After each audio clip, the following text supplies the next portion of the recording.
नमस्कार दोस्तों, आप सभी का एक बार फिर से स्वागत है हमारे चैनल जतिन लाइफस्टाइल में। आज सुनते हैं धरती माता की कहानी। एक माँ थी, उसके एक बेटी और बेटा था। दोनों भाई बहन छोटे छोटे थे। माँ गरीब थी, वह मजदूरी करके अपना गुजारा चलाती थी।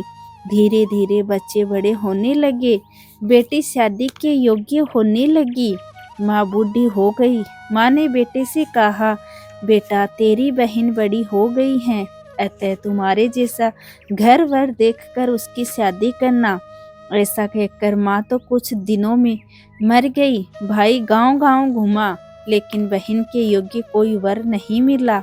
वह घूम घूम कर थक गया।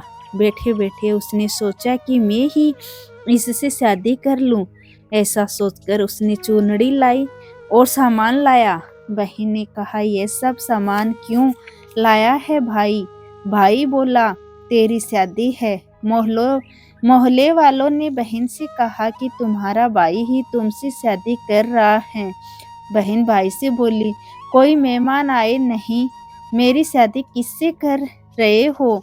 भाई ने कुछ नहीं बोला तो बहन समझ गई। उसने एक लोटा लिया, चूनड़ी ली और चप्पल पहनकर जंगल में रवाना हुई। गायों के ग्वालों ने पूछा, वन में क्यों जा रही हो? वह कुछ नहीं बोली। वन में जाकर धरती माँ को पुकारने लगी। बोली, हे माँ, तू ही मेरी लाज रखना, नहीं तो अन्याय हो जाएगा। मैं क्या करूं? मुझे अपनी गोद में ले लो, नहीं तो मैं मर जाऊंगी। धरती माँ फटी तो बहन ने एक तरफ लोटा, चुनड़ी, चप्पल रख दिए और वह धरती में जाने लगी। इतने में दौड़ता हुआ उसका भाई वन में आया और ग्वालों से पूछा कि उसकी बहन किस तरफ गई। ग्वालों ने कहा, तेरी बहन उधर गई है। वह बहन बहन पुकारता हुआ दौड़ा तो बहन धरती माँ के अंदर समा गई थी। थोड़े बाल बाहर दिख रहे थे। उसने बहन के बाल मुट्ठी में पकड़े और रोने लगा, बहन तू सत्य के लिए धरती माँ की गोद में समा गई। मेरी बुद्धि भ्रष्ट हो गई थी। माँ का वचन निभाने के लिए मेरे जैसा वर नहीं मिला, इसलिए ऐसा विचार आया। पर धरती माँ ने सत्य के लिए बेटी को अपने में समा लिया, इसलिए जो बाल बाहर थे वो ध्रुव यानी ध्रुवा हो गए।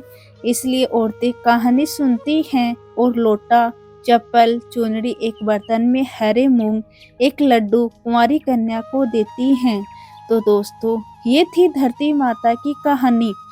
आपको ये कहानी कैसी लगी कमेंट करके ज़रूर बताएं और साथ ही साथ मेरे चैनल जतिन लाइफस्टाइल को सब्सक्राइब करना ना भूले।